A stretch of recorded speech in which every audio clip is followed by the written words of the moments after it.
and welcome to this episode of Electronic Cafe Celebrates, where Mark and I look at albums that are 40 years old.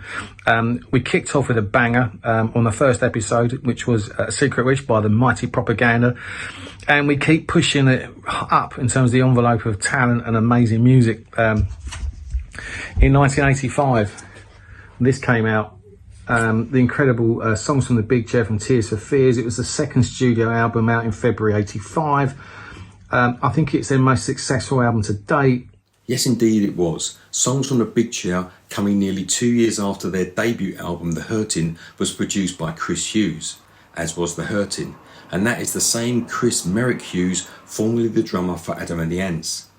This album heralded a dramatic development in the band's sound and music, away from the Synthpop label which they were unjustly tethered to following the Hurtin' album, and towards a more complex, enveloping pop sophistication. I mean, where do you start with this? Just amazing lyrics, massive songs. I mean, the album was peaked at number 2 in the UK, which surprised me. It should have been number 1. It was number 1 in the US though, so obviously went stratospheric over there. Obviously an incredible single shout. Everybody Wants to Rule the World, and I love some of the other songs like Head Over Heels, Mother's Talk. Absolutely amazing. As Andy said, 4 big singles were taken off this album, and it certainly contributed to the break in Tears for Fears in America. Like The Hurtin', the album title Songs from the Big Chair is again reference to the Arthur Janoff book The Primal Scream, a book that believed that screaming could help people release unresolved emotional pain or trauma, a shared attraction for both Kurt Smith and Roland Orzabal.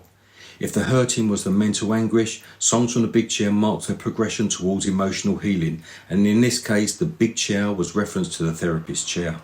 This album has accrued lasting praise and was named as one of the 1980s best albums. It was in the book 1001 albums you must hear before you die.